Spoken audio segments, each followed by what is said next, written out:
Questão 991. Qual é a consequência do arrependimento no estado espiritual? O desejo de uma nova encarnação para se purificar.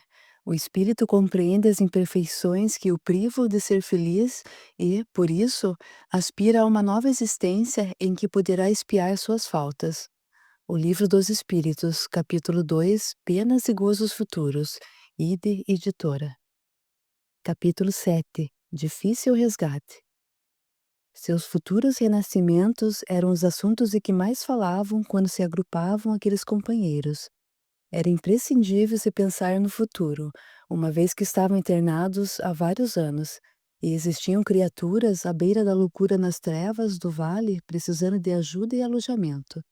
Não que o diretor do hospital e seus assistentes os pressionassem de alguma forma, porém cada um, em particular, queria dar um novo rumo às suas vidas, para esquecerem o malogro da vida anterior. Os Vandil já tinha se decidido. Voltaria ao cenário terrestre sem os braços e, confiante, iria fazer de tudo para vencer. Hamilton iria renascer na Amazônia e viver como um negociante no ramo da pesca, e, por isso mesmo, sempre sujeito a enfrentar as inundações dos rios e a lutar com um sério problema respiratório. Trabalharia alucinadamente tentando enriquecer e fazer feliz sua única filhinha, Isabelita, que ficaria órfã de mãe ao nascer. Isabelita, depois do falecimento do pai em um acidente de barco, iria usar a riqueza deixada por ele na construção de um abrigo para proteção às crianças ribeirinhas. Nem é preciso dizer que o antigo jogador iria devolver à mãe os valores consumidos no jogo de cartas. Assim, Hamilton, além de contribuir em prol das crianças necessitadas, ver-se-ia isento da culpa de ter depredado o patrimônio de Maria Rosa. Na justiça divina, tudo se encadeia perfeitamente. Repara-se o passado culposo e constrói-se um futuro promissor, sempre objetivando o bem e o crescimento espiritual das criaturas. Naquela manhã, após o regresso de seus tratamentos, os amigos, agora jamais encorajados, perguntaram a Irineu como se saiu na visita que fez aos familiares. Irineu Villani, recordando a decepção sofrida na noite anterior por encontrar tudo tão diferente de suas expectativas, respondeu: Foi tudo bem. Sofri com a mudança à vida na vida de meus familiares, devido ao meu suicídio, mas eles estão amparados com as graças de Deus. Mais pobres materialmente falando, mas estão lutando e certamente vencerão. A resposta sincera e objetiva não dava margem a mais perguntas, pois os companheiros que o destino reuniu naquele hospital entenderam que Villani estava sofrendo. Enfrentando a idiotia.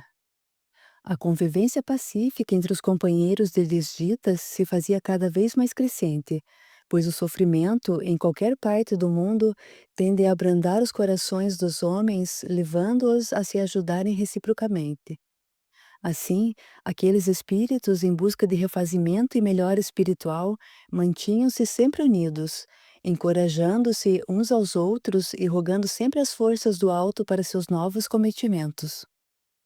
Irineu Villani, aproveitando a paz daquele momento, comentou: Hoje, na preleção costumeira, o bondoso Jonas do Prate encareceu o dever de todo ser que aspira à ascensão, de ter uma visão de suas necessidades, antes de buscar novos rumos. Depois da bonita exposição, o bondoso guia atenciosamente perguntou-me: O querido irmão deve estar ciente de suas necessidades perante a vida, pois não? Mais assustado do que curioso, lhe respondi: Sim, sei que falhei no pretérito e estou disposto a voltar ao mundo para preparar um futuro melhor. E o querido Jonas, após me encorajar bastante, assim falou: Quando, por qualquer motivo, a criatura humana tenta contra a própria vida, acaba comprometendo seu corpo astral. Aquela bala que lhe tirou a vida física marcou profundamente seu perispírito e, por ter afetado partes sensíveis do cérebro, o querido irmão terá que enfrentar uma vida em completa idiotia. Fiquei triste e estou muito apreensivo, mas também confiante, pois Deus nunca nos deixará órfãos. Na próxima existência, apagarei os borrões com os quais manchei a triste página de minha última existência, e, futuramente, terei condições de traçar uma nova história em minha caminhada.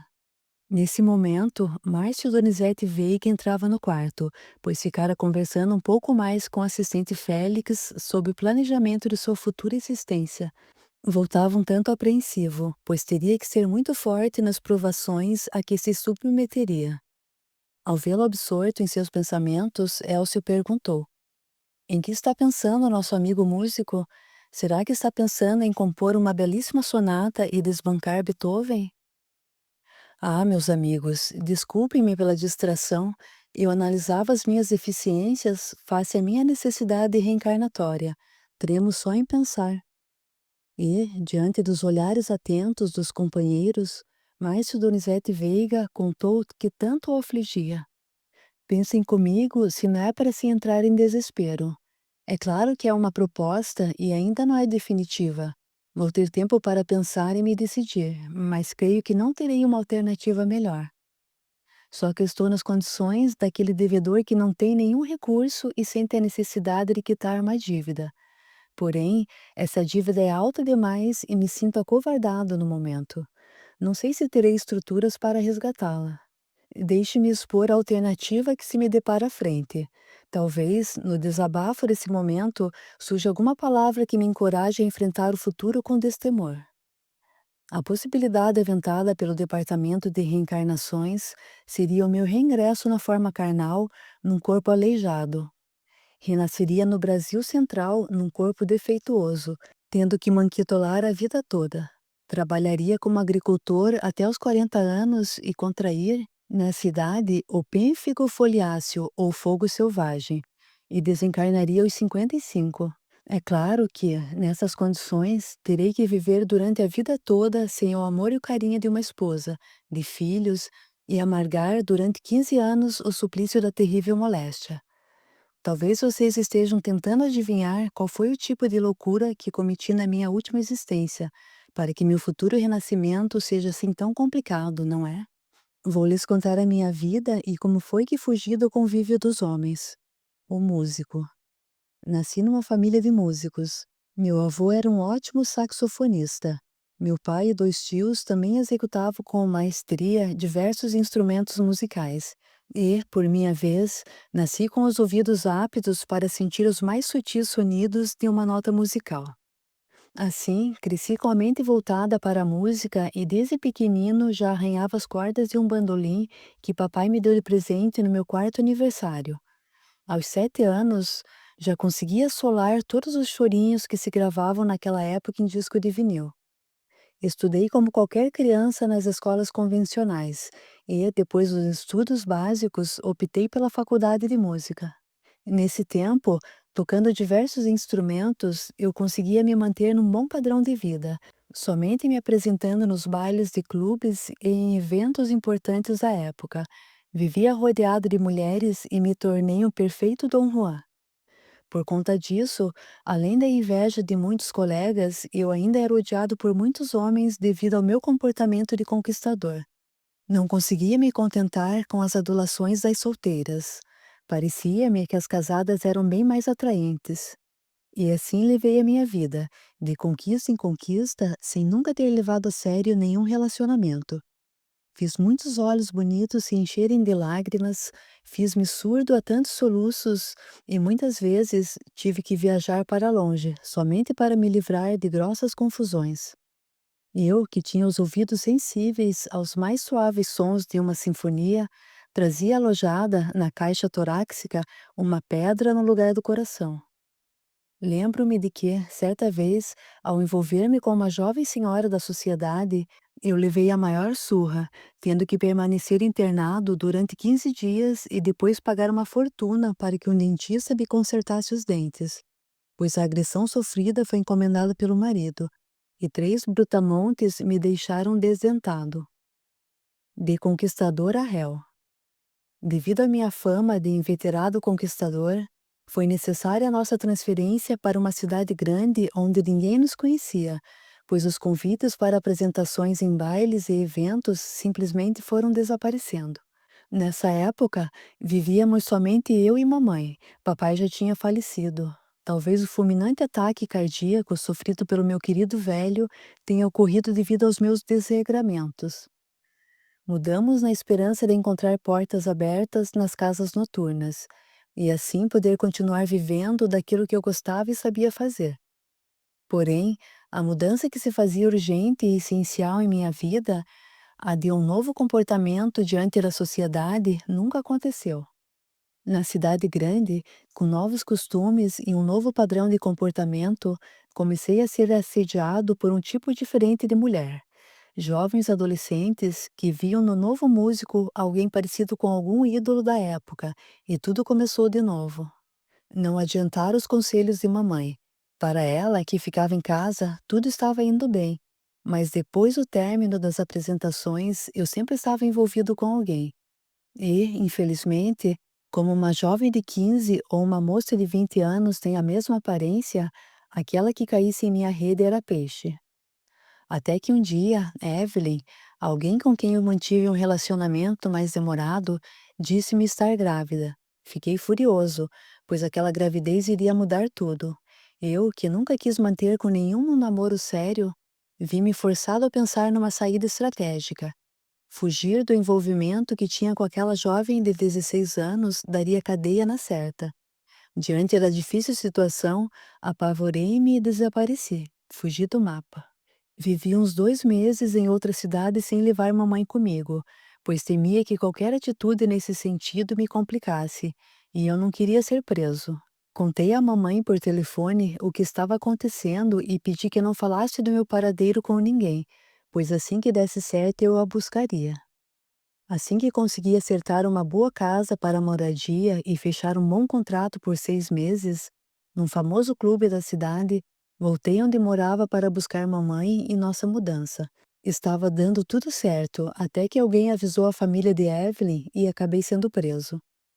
Foi triste ver mamãe enxugando seus olhos cansados, a olhar para mim sem saber o que fazer, tendo a metade da mudança dentro do caminhão e a outra parte para fora da casa que estávamos desocupando. Confesso que derramei, naquela tarde, todas as lágrimas que deveria ter chorado em outros momentos, quando a fiz sofrer. Ela, sem saber o que fazer, e eu sendo arrastado rumo à viatura policial, tentando me desvencilhar e ir ao seu encontro para abraçá-la. Entre o desespero e incontidos prantos, mamãe me perguntou: Meu filho, o que eu faço agora? A prisão. Nessa altura do relato, Márcio Donizete pôs-se a chorar, com certeza relembrando a amorosa figura de sua mãe, que tudo fez para que ele se emendasse, mas ele, vivendo como um doidivanas, deixou-a no mais triste abandono. Depois de muito chorar, Márcio pediu desculpas aos companheiros e voltou a contar a sua triste história. Naquele momento tão triste da minha vida, jamais eu poderia imaginar que aquela seria a última vez que eu ouviria aquela voz. Pobre mamãe, a coitada teve de amargar dias difíceis em sua velhice, tendo que enfrentar a solidão e até mesmo a fome. Fui levado à prisão com a alegação de que eu era um aproveitador de menores, pois a família de Evelyn nem quis me conhecer e fizeram de tudo para que eu permanecesse preso. Enquanto isso, começaram a forçar Evelyn para que abortasse a gestação que tirasse o bebê, o que aconteceu 2 meses depois. Assim, além de preso, com a culpa de deixar mamãe ao desamparo, agora com mais um problema a me atormentar a cabeça: a culpa de um aborto delituoso. Durante os trâmites do processo em que eu figurava como um celerado, eu tinha a esperança de poder rever mamãe e saber de sua vida. Porém, nunca ela apareceu e aí comecei a me desesperar. Num dia de visita, conversei com o pai de um companheiro de cela e contei a minha preocupação referente à falta de notícias de minha mãe. Ele, de boa vontade, se prontificou em me ajudar e na semana seguinte trouxe a triste notícia: mamãe tinha falecido. Foi-me triste absorver mais aquele golpe. Se existisse no mundo uma balança para pesar consciências, a minha não poderia ser pesada em nenhuma, pois excederia em muito no peso. Hoje, quando me viram entrar cabisbaixo e entristecido da volta do tratamento, eu estava rememorando o quão fui desleixado, inconsequente e irresponsável em minha última existência. O abnegado Félix me apresentou a proposta a que já me referi, mas creio não estar preparado para enfrentá-la. O que vocês acham? Evandro, que acompanhou atenciosamente o relato do amigo, respondeu: Desculpe-me, Márcio. Não sei a opinião dos companheiros, mas creio que mais lógico seria você aceitar. Quando não temos créditos a nosso favor, voltar à Terra em condições de trabalhar será uma bênção. É, eu não tinha pensado nesse pormenor. O nosso querido Zuendir, que renascerá sem braços, nem terá condições de trabalhar. Agora, com o semblante mais calmo, certo de que não estaria abandonado pelo Pai Celeste, Márcio continuou a sua narrativa. A fuga. Amarguei diversos anos de tristeza e solidão atrás das grades, sem nunca ter recebido uma visita sequer, pois não tínhamos parentes por perto. A nossa família veio de Belém do Pará e perdemos o contato com os demais. Meus dias atrás das grades eram como a vida de um rouxinol preso numa gaiola, com uma diferença: a pequenina ave, mesmo presa, poderia cantar, e eu, triste e atormentado por um remorso abrasador, só conhecia a triste cantiga das lágrimas. Os presos da cadeia em que eu cumpria pena viviam em constante alvoroço. Por diversas vezes tentaram uma fuga em massa, mas foram descobertos a tempo e a tal fuga ficou somente na tentativa. Porém, a superlotação, as reivindicações não atendidas eram motivos para novas tentativas. Foi no final de fevereiro, mais precisamente num dia de festa carnavalesca, que uma nova tentativa aconteceu. E, desta vez, quase com sucesso. Se é que se pode ser considerado sucesso querer burlar a justiça. Eu era um dos fugitivos. 2 meses antes, teve início a construção de um túnel a partir do canto de uma das celas, e nele trabalhavam à noite todos os presos se revezando. Quando se aproximava o dia, antes da troca dos guardas e carcereiros, o buraco da cela era coberto com colchões e, assim, o túnel para a liberdade ficou pronto uma semana antes do carnaval. Na madrugada de sábado para o domingo, foi posto em execução o plano de fuga. Estávamos conseguindo nos invadir com sucesso, quando alguém da vizinhança percebeu o que estava acontecendo e ligou para a delegacia. Aí tivemos que entrar naquela de salve-se quem puder. Eu vi diversos companheiros à minha frente serem recapturados e me embrenhei num carrascal para poder salvar a pele e não ter que retornar àquele inferno. Porém, fui perseguido implacavelmente e, diante de diversos homens armados até os dentes, não pensei 2 vezes. Atirei-me na frente de um trem que passava pelo local naquele momento. Prisioneiro do medo. Não consegui perceber o que aconteceu. Foi como se aquela locomotiva tivesse alguma propriedade não conhecida pelos homens do mundo. Vi-me atirado a um local escuro, mas tendo a certeza de que o limpa-trilhos daquela máquina, como uma mola em espiral, estivesse me levando até aquele lugar tenebroso. Um tanto atordoado pelos gritos dos policiais e outro tanto devido ao barulho ensurdecedor do trem em alta velocidade, confusamente questionei: o que está acontecendo? Onde estou? E, mais espantado fiquei quando ouvi a voz do sargento dizendo: Coitado, ficou mais esquartejado do que o próprio Tiradentes.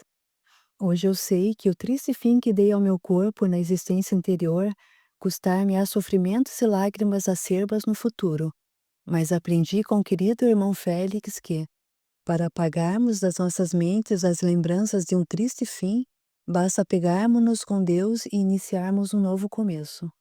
Uma coisa me espicaçava a curiosidade, porque, mesmo sendo jogado no Vale dos Suicidas, eu continuava a ver meu corpo destroçado à beira de uma linha e ouvir vozes à distância? Nem foi preciso formular uma pergunta verbal, pois o bondoso Félix me antecipou, esclarecendo que, no momento em que fui atropelado pelo trem, continuei ligado ao que restou do meu corpo, e assim pude registrar tudo psiquicamente. É desnecessário comentar com vocês, falar dos meus sofrimentos naquele local tão triste.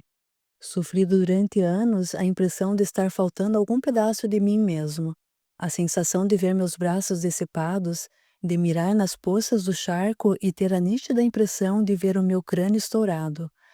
Ah, como é triste estar certo de se ter falhado grandemente e não ter a mínima condição de voltar atrás.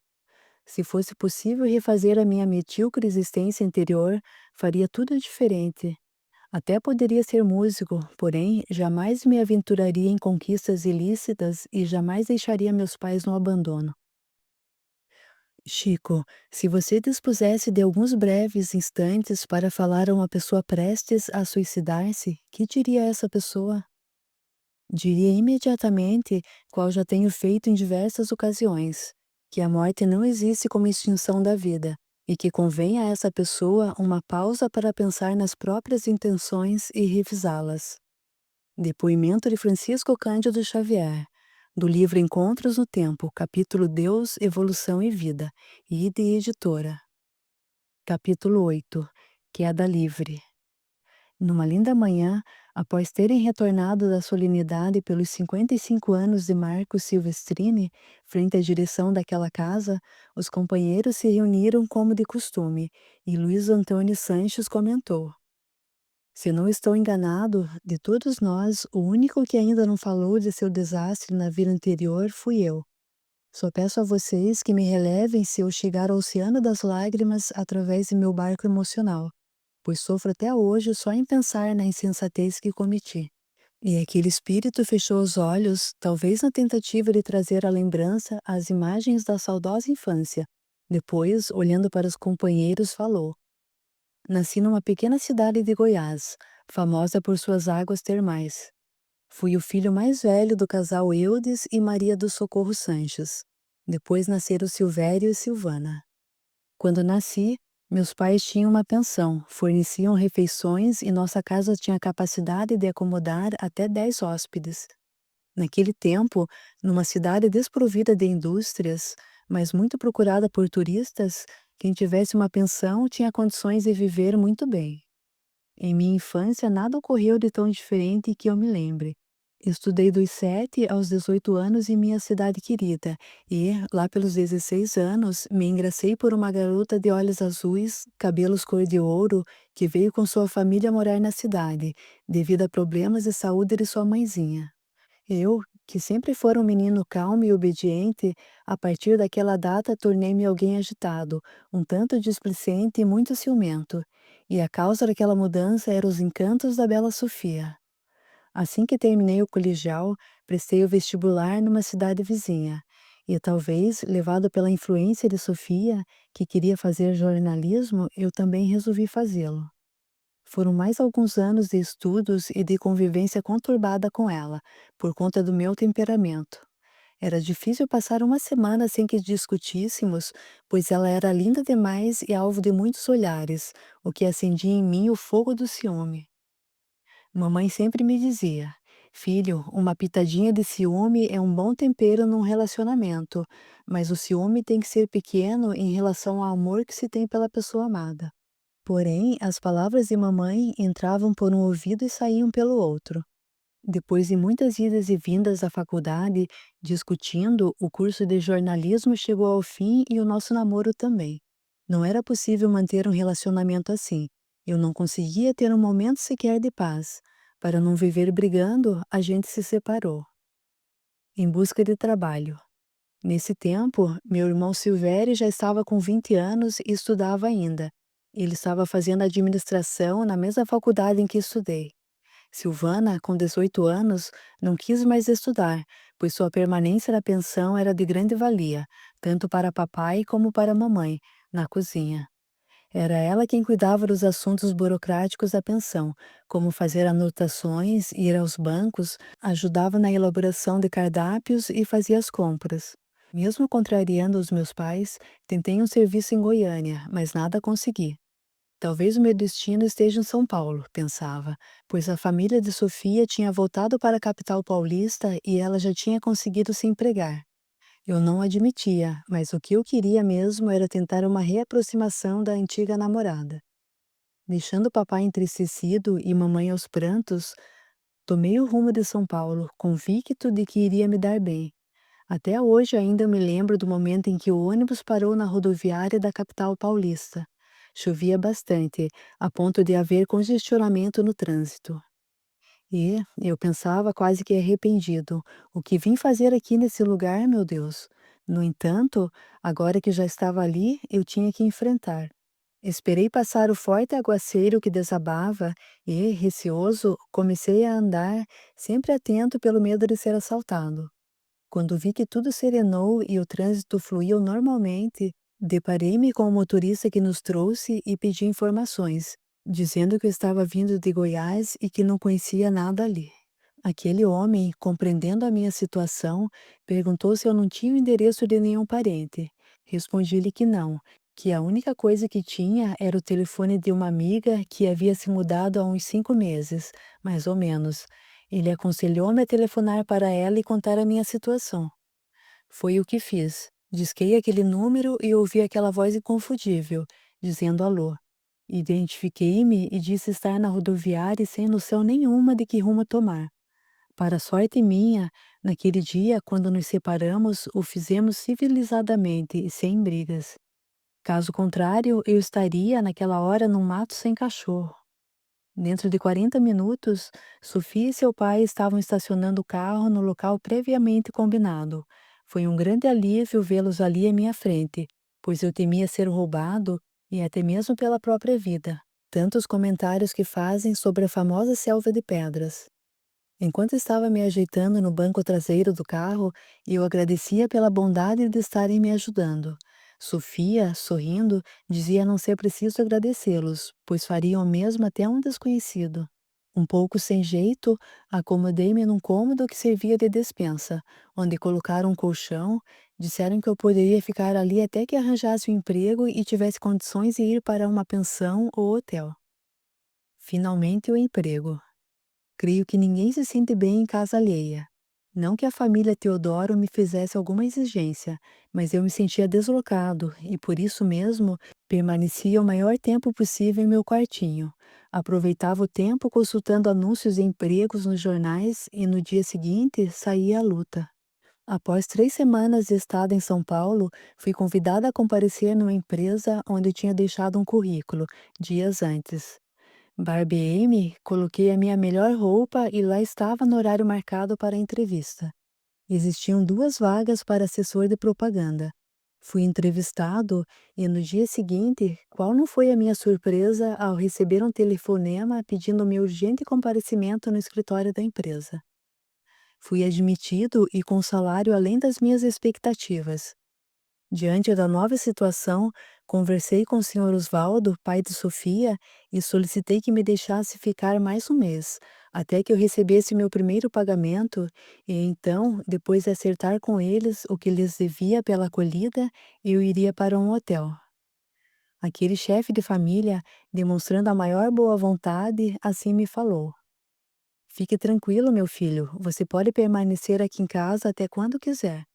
Quanto a pagar pela acolhida, nem pense nisso. Só sentimos em não poder tê-lo alojado melhor.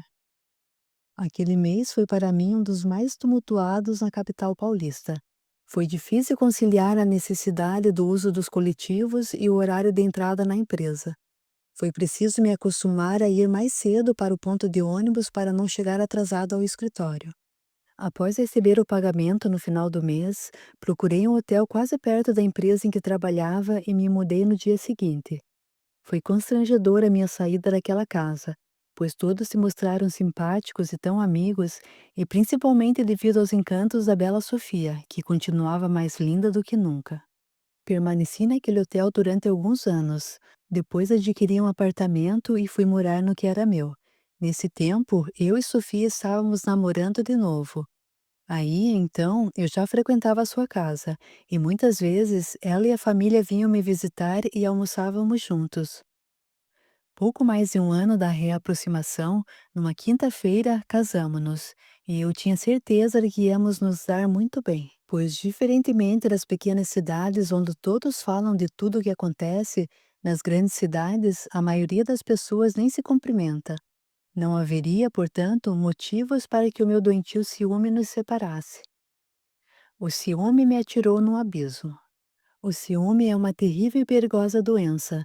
Se não houver autocontrole, o relacionamento entre as criaturas ficará insuportável. Seria como uma brasa sob cinzas. Ao primeiro sopro de um vendaval, reacende.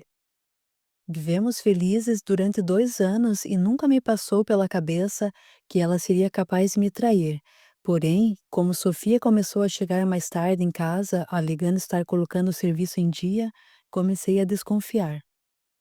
Tentei descobrir por mim mesmo se realmente ela ficava no escritório ou se saía em companhia de alguém. Sem saber o que fazer para descobrir o que estava acontecendo, eu dei uma certa quantia a uma garota e solicitei que ela ligasse a um determinado número da empresa em que Sofia trabalhava. E a resposta foi que ela ainda estava na empresa.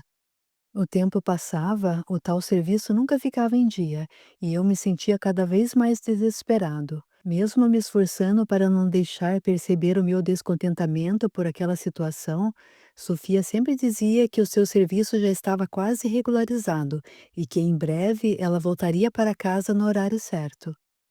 Numa segunda-feira de manhã, fui informado de que no dia seguinte eu deveria ir ao Rio de Janeiro e permanecer 2 dias por lá, a fim de resolver uns assuntos pendentes junto a um grande cliente. Naquele dia, assim que cheguei ao nosso apartamento, arrumei numa pequena valise algumas peças de roupas, barbeador, escova, pasta dental, pois iria necessitar, e assim que Sofia chegou, vendo a pequena mala pronta, perguntou: "O que está acontecendo, Luiz? Para que essa mala?" Respondi-lhe serenamente: "Amanhã cedinho irei ao Rio e deverei permanecer 2 dias por lá. Quem faz esse tipo de serviço é o Álvaro, mas ele está em férias." No dia seguinte, Sofia estava tão amável, tão doce, que se ofereceu para me levar até o aeroporto. Eu lhe agradeci pela gentileza em querer me levar e disse a ela que às 7 horas o motorista da firma viria me buscar, que ela não se preocupasse. Fui ao Rio e consegui resolver tudo até às 18 horas. Então, telefonei para a agência de viagens e mandei que marcasse o meu retorno a São Paulo no voo das 21. Quando cheguei em casa, não apertei a campainha, não quis assustar minha esposa. Abri a porta com a chave que sempre carregava comigo e entrei. Entrei e vi o que nenhum homem do mundo gostaria de ver. Minha mulher estava se refestelando com um homem em minha cama. Dei tamanho grito que ecoou noite adentro e, com certeza, acordou todos os moradores do edifício.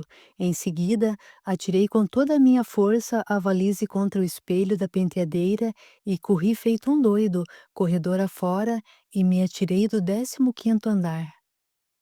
Triste transição. Com a queda, que durou uma fração mínima de tempo, pude sentir uma grande mudança em todo o meu ser. E, interessante, consegui, nem sei como, ver meu corpo estatelado no piso ao lado do estacionamento e algumas pessoas se aproximando dele. Vi o porteiro se abaixar e passar sua mão me fechando o olho esquerdo, pois o direito estava fora da cavidade ocular. E nesse momento, perdi totalmente o contato com a realidade. Senti o horror de uma queda livre e a dura realidade de me ver sozinha nas trevas do vale, já nosso conhecido. A minha primeira sensação depois do suicídio foi a de estar dormindo sob efeito de um terrível pesadelo. Pensava em acordar e me ver sobre o leito de um hospital, pois apesar da queda, eu tinha certeza de ter sobrevivido. Eu não tinha morrido, estava vivo. Dores terríveis me castigavam, a começar pelos pés, prolongando-se até as pontas do cabelo. Que tristeza, o pesadelo continuava e nada de acordar. A pior coisa que pode existir para um ser vivente é perder o controle de tudo, não dominar sua própria vontade, estar à mercê de forças irresistíveis e desconhecidas. Tudo isso aconteceu comigo, tão somente porque fui um fraco e suicidei-me. Coisas horríveis aconteceram comigo enquanto estive nas zonas infernais do vale. Uma delas era as ininterruptas sensações de queda livre com todo o horror daquele friozinho percorrendo a espinha, que eu não tinha mais. A outra era a sensação de constatar uma imobilidade fora do comum, quando, com uma voz rouquenha, um ser apavorante se aproximava de mim e dizia: "Você viu quanto é gostoso empurrar alguém do penhasco?" Outra coisa que não consegui entender enquanto estive no pavoroso vale e o assistente Leonardo me pôs a par é que todas as acusações contra Sofia, mesmo as que mentalmente mamãe fazia, me atingiam de uma maneira direta. Eu ouvia a voz de mamãe acusando a minha ex-esposa e isso fazia com que o meu ódio contra ela mais e mais aumentasse. O que me aliviou sobremaneira foi a intercessão de José Marciano, um amigo de nossa família, quando aconselhou mamãe e todos lá de casa a orar, ao invés de reclamar contra os fatos que jamais poderiam voltar atrás e serem corrigidos. Somente depois de minha retirada do vale em companhia dos queridos amigos, fiquei sabendo que todo aquele martírio chegou a durar quase 10 anos. Hoje, depois de todo o tratamento, de todos os ensinos recebidos dos abnegados mensageiros de Jesus, das palestras ouvidas aqui no Maria de Nazaré, sei que sou um grande devedor perante a justiça divina. Quantos existem no mundo carregando dentro de si tumores malignos, esforçando-se tanto para permanecer em seus lares ao lado dos familiares, e eu, com um corpo perfeito, com um ótimo emprego, um belo apartamento e com o carro do ano, joguei tudo para o alto, ou melhor, me joguei do alto para o vale macabro. Só espero que, na próxima existência, eu tenha forças para vencer o desafio que me espera. Sei que não vai ser fácil enfrentar uma tetraplegia por 35 anos, porém, aprendi aqui que Deus não coloca fardos pesados em ombros fracos. A permanência daqueles amigos no Hospital Maria de Nazaré foi acompanhada com muito amor e dedicação por Marco Silvestrini e seus abnegados auxiliares. E, como não poderia ser de outra maneira, chegou a hora de cada um buscar um novo lar na abençoada escola da terra, onde pudessem aprender a valorizar a vida. O primeiro a se despedir dos companheiros e empreender a viagem de volta ao solo do mundo foi Elcio Tavares. Alguns dias antes da sua vinculação aos futuros pais, Silvestrini, seus amigos, além de Félix e Jonas do Prate, estiveram ao seu lado dando-lhe apoio e encorajamento para a nova jornada. Foram momentos gratificantes para Elcio, a companhia dos mentores espirituais e a palavra do Dr. Marco Silvestrini, dando-lhe a certeza de que continuaria vinculado àquele hospital e poderia receber ajuda, desde que se mantivesse no caminho do bem, com luz na mente e amor no coração. O antigo botânico renasceria no estado de São Paulo e seu primeiro emprego seria nos canteiros de mudas para reflorestamento de uma grande indústria de papel. Assim, teria condições de devolver à natureza um pouco do que se queimou, tanto no incêndio da vida anterior como nas fogueiras da Inquisição. Teria uma vida normal até aproximadamente os 30 anos, quando surgiriam os primeiros sintomas de um tumor maligno, indício da lesão causada pelo golpe da faca em sua última existência. A infeliz criatura teria que lutar por longo tempo na tentativa de extirpar as células cancerígenas e, não conseguindo, desencarnaria numa mesa de cirurgia. Na semana seguinte, nova reunião e mais 2 companheiros se despediam dos demais para renascerem entre as criaturas da terra. Carinhosamente, Silvestrini procurava encorajar e dar as últimas instruções a Evandro Francisco Dantas e Elígio Madureira, solicitando para que não esmorecessem diante dos desafios que encontrariam pela frente e que procurassem manter os pensamentos sempre voltados ao Pai Criador, para não perderem o vínculo espiritual com o Hospital Maria de Nazaré. Ivandro Dantas renasceria no mundo dos chamados vivos, trazendo complicadíssimos problemas, mas notadamente no esôfago, devido à ingestão de soda cáustica na vida passada. Elídio iria renascer entre os capixabas, trazendo um problema congênito na laringe devido ao seu enforcamento no passado, e que, por lesionar a epiglote, lhe traria sérios transtornos, inclusive na voz. Assim, aquela equipe de mensageiros do Maria de Nazaré, em cumprimento ao amai-vos uns aos outros, assim como vos amei, Jesus, João, capítulo 13, versículo 34. Acabou por enviar à grande escola da terra novos alunos, a fim de que buscassem entre os homens o alto equilíbrio para poderem construir o novo amanhã e, no futuro, uma vida mais amena e sem culpas. No momento da despedida, Silvestrini falou em seu nome e em nome de todos os médicos e assistentes, desejando a cada um felicidades na nova tarefa a ser empreendida. Suas palavras, impregnadas de amor e ditas com o coração, ressoavam dentro daquela enfermaria, fazendo com que lágrimas abundantes descessem sobre a face de todos os circunstantes. Hoje, com as graças de Deus e de Nossa Mãe Santíssima, estamos encerrando o ciclo de estudos e tratamento da turma 110/5. Espero que os novos companheiros da turma 111 e que ocuparão essa enfermaria 5 sejam tão aplicados como foram os que estão se despedindo agora desta casa. Gostaria de lembrá-los de que ninguém, em qualquer parte do mundo, está deserdado e sem o amparo de Deus. Porém, os que mais recebem amparo são os que se colocam em condições de recebê-lo. Há alguns anos, uma equipe desse hospital desceu até o Vale do Desespero e os trouxe aqui para prepará-los com a finalidade de os conduzir a novas lutas. Desta vez, uma nova equipe de técnicos descerá à Terra levando-os a novos renascimentos. Espero, de coração, que cada um de vocês se mantenha com o firme propósito de trabalhar e vencer. Encontrarão, por certo, inúmeras dificuldades, porém, as dificuldades são testes apropriados a cada ser na Terra para avaliar o aproveitamento do aprendizado. Nas horas mais difíceis, não se entreguem ao desânimo nem ao pessimismo.